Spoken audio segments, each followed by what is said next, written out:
Nadia Messa-Akoni, bonjour. Bonjour Carole. Merci beaucoup d'avoir accepté notre invitation. Merci à vous de m'avoir invitée. On ne vous présente plus, mais quand même, moi, il y a 3 points essentiels dans votre parcours qui m'ont particulièrement marqué. C'est que, d'une part, vous êtes managing partner de Acosphere, qui est votre entreprise que vous avez fondée depuis plus de 10 ans. Oui.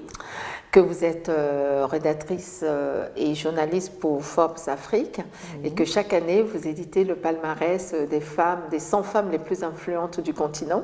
Oui.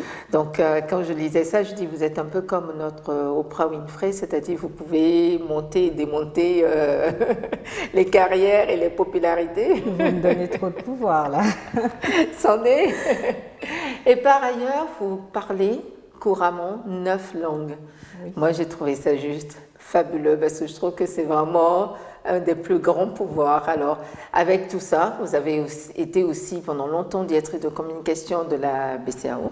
Oui, j'étais en charge de la communication, effectivement. Donc, vraiment, vous avez côtoyé le pouvoir, vous l'exercez. Alors, j'ai envie de vous demander aujourd'hui, avec toutes ces expériences-là, quelle est votre définition du mot pouvoir ?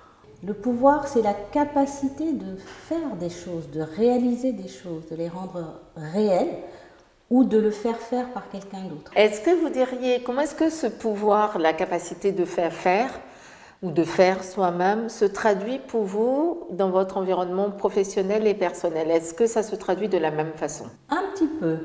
Dans mon environnement professionnel, ça se traduit par les messages que je peux passer dans mes enseignements, puisque je fais beaucoup de formations. Ça se traduit par les messages que je passe dans mes écrits. Ça se traduit par une certaine énergie que je vis et que je transmets, par aussi une propension à être plutôt optimiste et à toujours trouver des solutions pour surmonter les situations.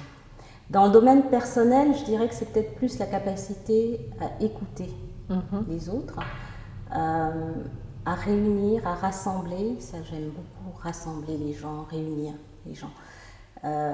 C'est aussi une envie d'aider autrui, donc de tendre la main toujours et de partager.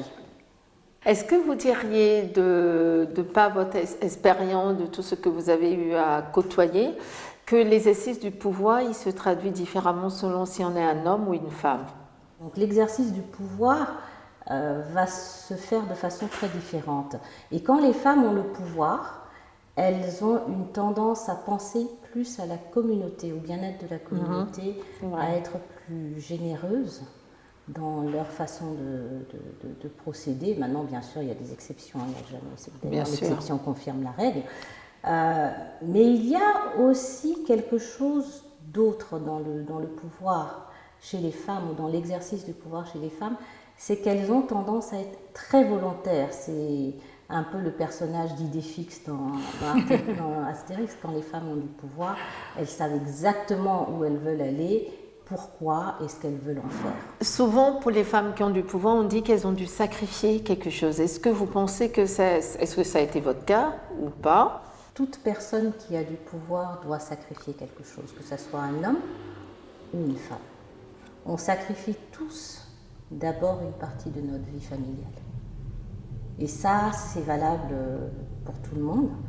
Mais peut-être que pour les femmes, ça va un peu plus loin que ça. C'est-à-dire que comme on est censé s'occuper de nos enfants, ça devient à ce moment-là un sacrifice plus important parce que on perd de notre temps de loisir. Parce que les filles grandissent avec le mythe de la superwoman. Je peux tout faire. Mais en grandissant, moi en tout cas, je me suis aperçue que superwoman n'existait pas. Tout à fait. Et que donc, ça devient un vrai jonglage, un vrai challenge d'arriver à tout assumer et à tout assumer bien. Comment se traduit cet équilibre entre vie professionnelle, vie familiale, qui du coup est beaucoup plus important pour les femmes qui ont du pouvoir? Eh bien, la réalité, c'est que femme de pouvoir ou pas, à la maison, on est une épouse, une maman, une fille, une sœur. Et donc, il faut beaucoup d'organisation. Il faut être très organisé pour maximiser en fait chaque journée, parce qu'on n'a que 24 heures par jour. On n'en a pas plus. Donc, il faut maximiser ce temps. Et il faut avoir une chaîne de solidarité. Il faut accepter qu'on va être imparfaite, parce qu'on ne peut pas tout faire bien. Tout à fait. Donc, une fois qu'on a accepté qu'on va être imparfaite, on accepte aussi de se faire aider par une chaîne de solidarité. Et puis, on accepte d'avoir des frustrations. Si vous étiez un animal, lequel seriez-vous? Sans hésitation, la lionne. Mais vous paraissez très calme, très posé, très... Mais c'est vrai que la lionne est... Oui, c'est vrai. La lionne est calme et sereine. Oui. La lionne est un animal noble, puissant.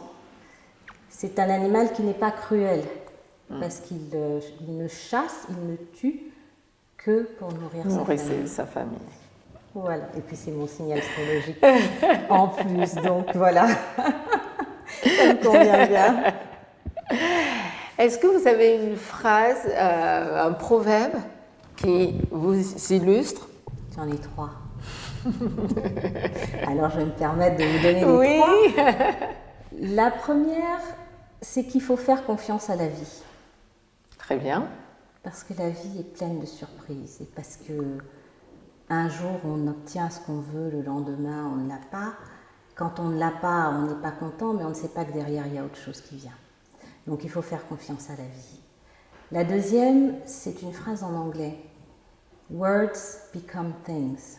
Choose the right ones. Donc les mots deviennent des choses. Choisissez les bons mots. Et puis la troisième, c'est qu'il n'y a pas de problème, il y a des solutions. C'est-à-dire que devant un problème, je ne vais pas me focaliser sur le problème, je vais me focaliser sur la solution du problème. Et on constate en France que justement le seuil d'intolérance ne cesse d'augmenter. Plus les jeunes issus de l'immigration sont diplômés, plus ils rencontrent des difficultés pour trouver un emploi, correspondant en tout cas à leur niveau de compétence. Vous, qu'est-ce que vous pensez qu'on pourrait faire pour réduire ces inégalités? Je crois qu'il faut d'abord éduquer les différentes communautés pour qu'elles apprennent à se connaître. En France, nous avons des communautés qui vivent ensemble sans se connaître. Et de cette méconnaissance naît de la méfiance. Mais il y a aussi un autre élément, c'est qu'il faut que les employeurs, il faut qu'on emmène les employeurs à moins discriminer. Si je prends mon exemple, j'ai fait toutes mes études dans un cursus éducation nationale française. J'ai fait mes études à Paris. J'ai fait donc la Sorbonne et puis ensuite j'ai fait une école de communication, EFAP Communication, dont je suis sortie major. Et j'étais major non seulement de l'école de communication, mais major de toutes les écoles de ce groupe, cette année-là. J'étais censée donc, normalement, d'après la procédure de l'école, avoir un job. Tout de suite, bah oui.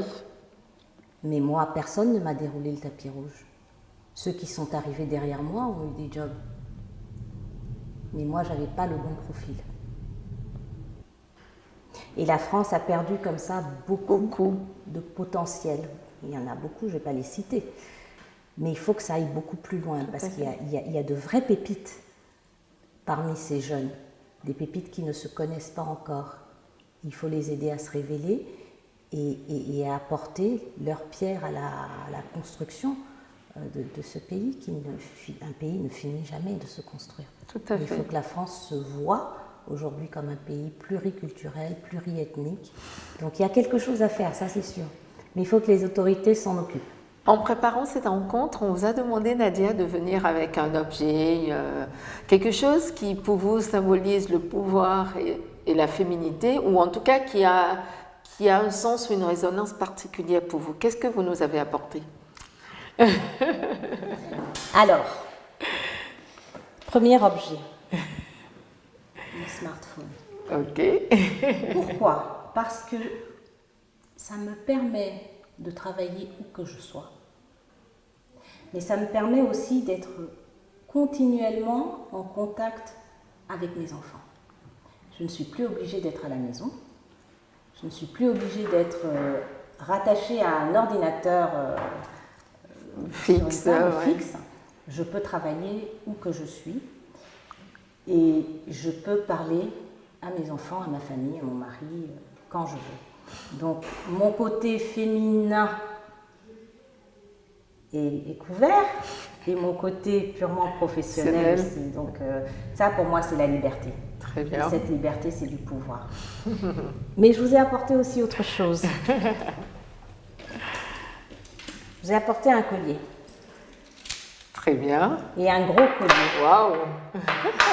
Parce que pour moi le collier, j'aime beaucoup les gros colliers. Et le collier c'est ce qui féminise une tenue. Une tenue. Alors, on peut s'habiller très strict, on peut même effectivement mettre un tailleur très masculin, mais avec le collier, on apporte cette touche de féminité. Donc, je ne m'habille jamais sans collier. Sans collier. Voilà, et de préférence un collier qui se voit bien. Très bien. Mais merci beaucoup. De rien. Si une petite fille regarde cette interview et déclare « Quand je serai grande, je voudrais être Nadia Mensah Akoni », vous lui diriez quoi? La petite fille doit être elle-même. Donc je lui dirais « Sois celle que tu rêves d'être et va au-delà de tes limites, n'accepte pas les limites des autres. » La petite fille doit savoir qu'elle a le pouvoir de réussir et le pouvoir d'échouer, et que c'est les deux ensemble qui vont faire d'elle quelqu'un d'unique. En un mot, est-ce que vous pourriez me dire, pour résumer, pour Nadia Mensah Akoni, le pouvoir c'est? Le pouvoir, c'est d'avoir un impact positif sur la vie de ceux qui croisent notre chemin. Très bien. Mais merci beaucoup Nadia, ça a été un vrai plaisir. Le plaisir est partagé. Merci Carole.